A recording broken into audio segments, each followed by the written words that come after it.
Барлықтарыңызға сәлем, құрметті көрермендер, каналға қош келдіңіздер. Бүгінгі түсірілімдерде сіздермен бірге еккен өсірген петуния гүлінің әрі қарай не істейтіндігін сіздермен бөлісейін деп тұрмын. Алдарыңызда не көріп тұрсаңыздар, сіздермен бірге январь айында, яғни қаңтар айында бірге өсірген петуния гүліміз ешқандай химикатсыз, ешқандай селитрасыз өсіп жатыр, яғни табиғи жолмен өсіп жатыр. Көріп тұрсаңыздар, мінекей кішкентай ыдысқа міне отырғызған болатынмын бөлек.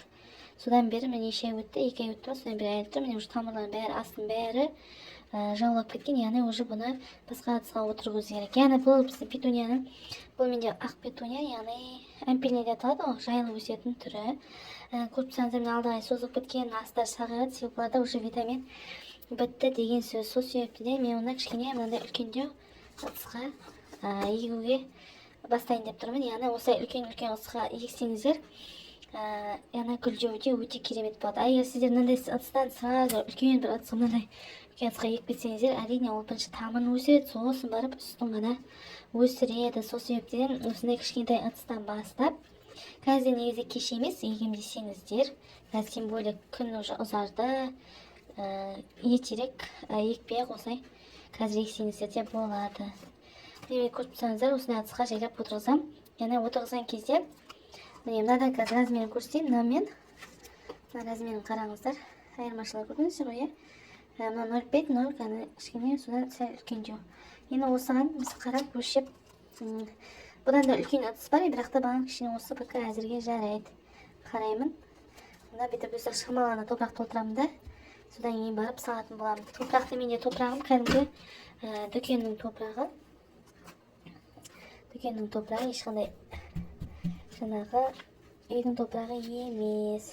Ертең үйдің топырағын далаға отырғызсам ғой, сол кезде ғана қолданатын боламын.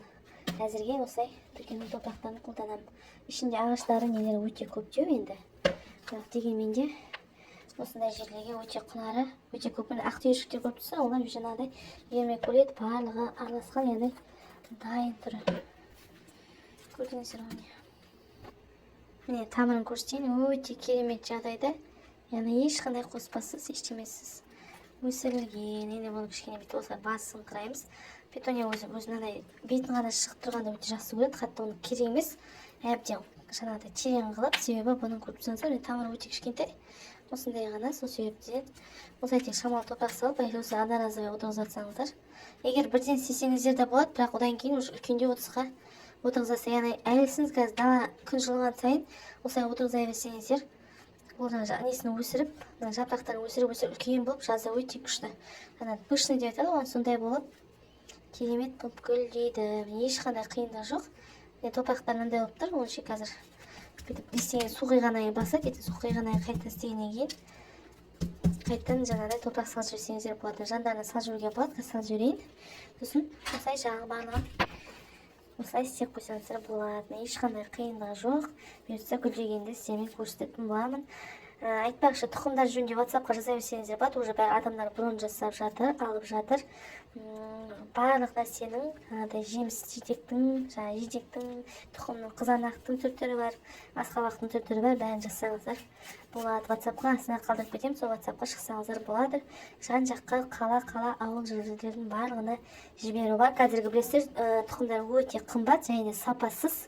Сол себептен кәдімгідей сапалы өсіріліп жүрген, яғни баяғы сорттардан алам десеңіздер, жазсаңыздар болады. Сау болыңыздар, қоңыраушаны басуды ұмытпаңыздар. Алдағы уақыттарда түсірілімдер өте көп болады. Сау болыңыздар.